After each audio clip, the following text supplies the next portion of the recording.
Ce roman et j'écris tous les matins à partir de 7h30, 8h moins le quart, jusqu'à 9h30. On ne m'a pas donné de conseils en particulier pour écrire. Par contre, mon père m'a dit que j'en étais capable. Mais t'écris parce que t'as un truc à dire. Tout le monde écrit, mais tout le monde n'est pas écrivain. Pourquoi le devient-on? Comment le devient-on? D'où vient l'inspiration? Écrivain, écrivaine. Le point littéraire, Jean-Jacques Foucault. Jean-Jacques Foucault. On connaît les écrivains à travers leurs œuvres, mais connaît-on leur univers? Les romanciers nous entraînent dans leur fiction, mais quelle est leur vie au quotidien? Ces acteurs contemporains nous livrent un témoignage de notre temps. Mais quels sont leurs sentiments? Le point littéraire, tous les mercredis de 20h à 21h sur Royal FM. Le point littéraire, c'est une émission de littérature. Toute la littérature, ici, tous les genres, sous-genres et types d'écriture se rencontrent. Vous aurez droit à plus de découvertes de livres et d'auteurs. Ici, tous les genres littéraires et textes scientifiques se côtoient. Le point littéraire, tous les mercredis de 20h à 21h. Prenez le rendez-vous avec Jean-Jacques Foucault. Jean-Jacques Foucault. On ne m'a pas donné de conseils en particulier pour écrire. Par contre, mon père m'a dit que j'en étais capable. Mais t'écris parce que t'as un truc à dire. Tout le monde écrit, mais tout le monde n'est pas écrivain. Pourquoi le devient-on? Comment le devient-on? D'où vient l'inspiration? Écrivain, écrivaine. Le point littéraire, tous les mercredis de 20h à 21h sur Royal FM.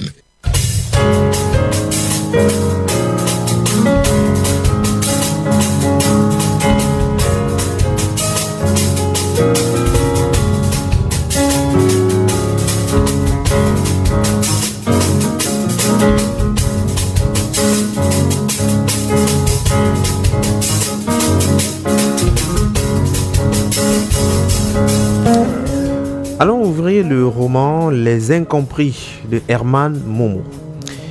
Lui, il est né en 1999, c'est dire qu'il est jeune à Yaoundé, issu d'une famille défavorisée et orphelin de mère à l'âge de 9 ans. Il vivra sous la charge de sa famille après son baccalauréat en 2018.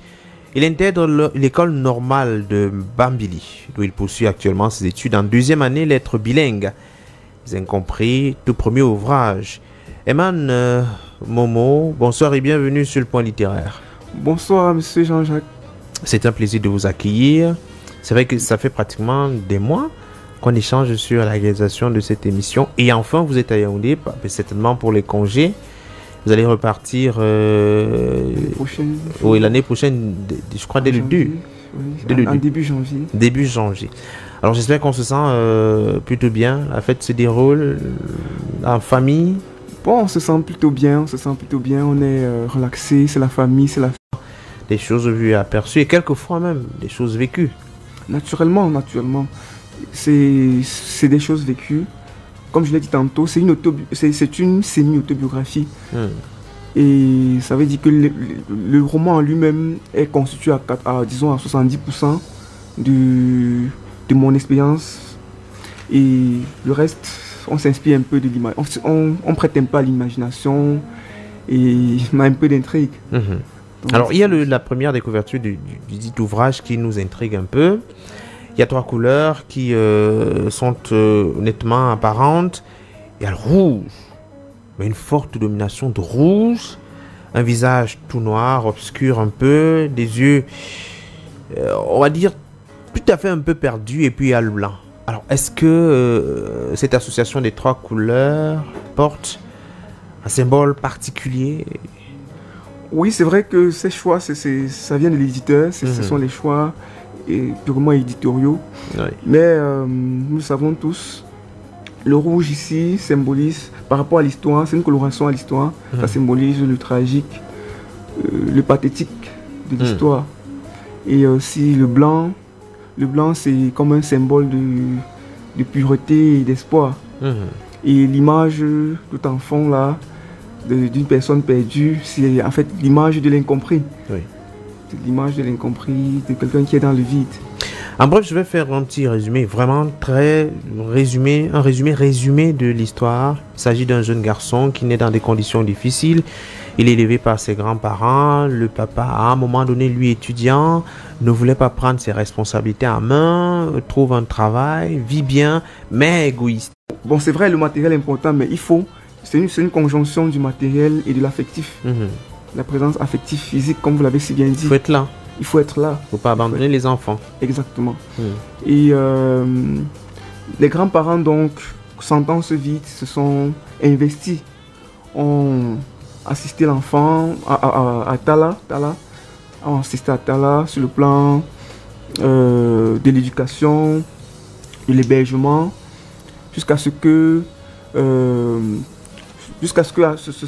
survienne leur mort, leur propre mort. Ça veut dire que, d'où la tragédie, puisque après avoir perdu sa mère, il perd également ses grands-parents. Il faut aller maintenant chez les oncles. C'est pas toujours évident. C'est pas toujours évident. Ici, vous n'êtes pas bien traité, là-bas un peu plus. Exactement. Bon, déjà ici, je vais préciser que cela venait, bon, je vais parler de bien traité, mais c'était une histoire de compréhension. Ça veut dire quoi? On a là un enfant qui vient, qui est hébergé par les grands-parents. Vous savez tous, l'aspect gâté, l'enfant gâté, l'excès d'attention, excès de clémence. Et donc il veut désormais de ses oncles la même attention. Voilà. Il l'a reçu lorsqu'il était petit et lorsqu'il était avec ses grands-parents. Oh, imaginez un peu un oncle qui a vécu en ville et vous connaissez les charges de la ville, les difficultés de la ville. Et bon, Talla, il arrive dans cet environnement-là et il se dit que c'est comme ça doit être comme chez la grand-mère, comme chez le grand-père. Mais c'est pas la même chose. C'est pas la même chose. C'est-à-dire finalement qu'on est mieux traité généralement par son propre père. Parce que chez les tuteurs, un peu contrôlé, tout ça se contrôle, tout est. Mais c'est au lycée maintenant qu'il y a un peu ce climat-là. C'est-à-dire où on voit dans chaque classe, il y a toujours ces gars du fond, toujours. Oui. Voilà. Il y a le désordonné, monsieur tout le monde, il y a des gens qui s'habillent bien, qui financièrement ça sortent mieux. Et donc on voit très bien la différence des classes au niveau du vestimentaire, au niveau de tout ce qu'on a. Et heureusement, tu as été un enfant intelligent. Et heureusement, c'est ça qui il compense en fait avec l'intelligence, parce qu'il est peut-être moqué par ses camarades, mais il est très brillant. Très brillant, exactement. C'est ça en fait qui fait, comme on parlait de compensation là, c'est ça qui fait sa différence. C'est ça qui fait en fait la force de Talla, parce que Talla, dans un environnement où tout le monde s'habille bien, où tout le monde est musclé, bon bref, parce qu'il faut aussi parler de cet aspect de violence. Talla, en plus d'être moqué, est violenté aussi par ses camarades qui parfois arrachent son goûter, l'oblige à... Je vais dire comment, l'oblige à rendre le goûter. Bon, ce qui fait la force de Talla, c'est son intelligence en fait. Est-ce que déjà vous n'essayez pas d'appréhender un univers dans lequel vous allez vous embarquer? Parce que vous êtes à l'école normale, à Bambili. Vous avez vent de ce qui se passe, ce qui se déroule généralement dans les établissements scolaires, avec il y a plusieurs années quand même des meutes d'enseignants. Comment est-ce que, d'après vous, on pourrait faire pour ramener un calme et que nous soyons défaillants sur le plan physique, sur le plan intellectuel, sur le plan même mental, qu'on accepte tout le monde tel qu'il est. Le respect de la personne humaine en fait. Exactement, la dignité humaine. Parce que tout être humain tel qu'il est a des forces et des faiblesses.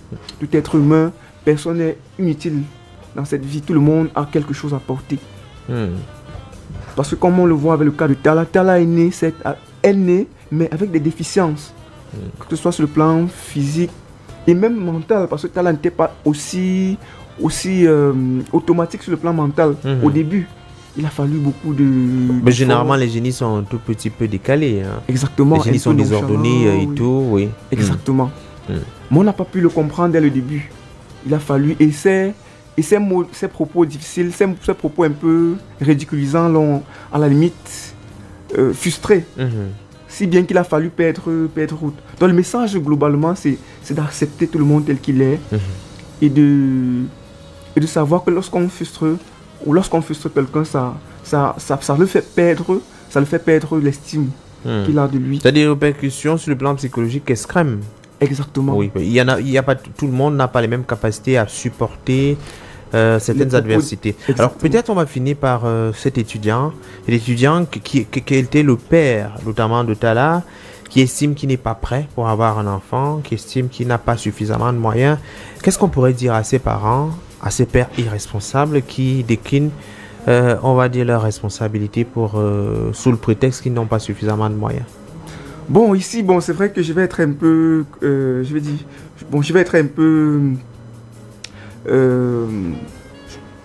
vais peser un peu mes mots. En fait, ici, il ne s'agit pas d'irresponsabilité en tant que telle. Oui. On parlera ici d'impréparation, c'est-à-dire que c'est arrivé de façon imprévue.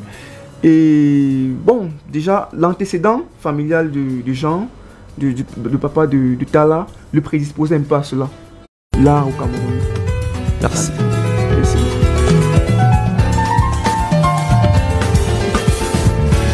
C'était la dernière, on l'a dit. Mesdames et messieurs, il nous va falloir attendre l'année prochaine pour une autre édition du Point littéraire. Merci d'avoir écouté chaque édition. Merci aux auteurs, je rappelle qu'ils étaient très nombreux à se suicider sur le plateau du Point littéraire. Merci aux auditeurs restés fidèles pendant pratiquement 365 jours autour du programme. Merci à Ulrich Kemwe qui a opéré au cours de plusieurs éditions du Point littéraire. Coordination éditoriale, une affaire des Belles Samari, coordination centrale, Jean Patiente, à la supervision générale, le revend Pasteur Bissa et Emmanuel Noël, Jean-Jacques Foucault. J'étais à la présentation. À peut-être, si Dieu le veut bien, à l'année prochaine. Il ne me restait plus qu'à accueillir Eboy Lamé Mikado. Bonsoir Eboy Lamé. Bonsoir Jean-Jacques Foucault, bonne année, joyeux Noël et les meilleurs vœux vous accompagnent. Merci bien. Voilà, salut également à tous.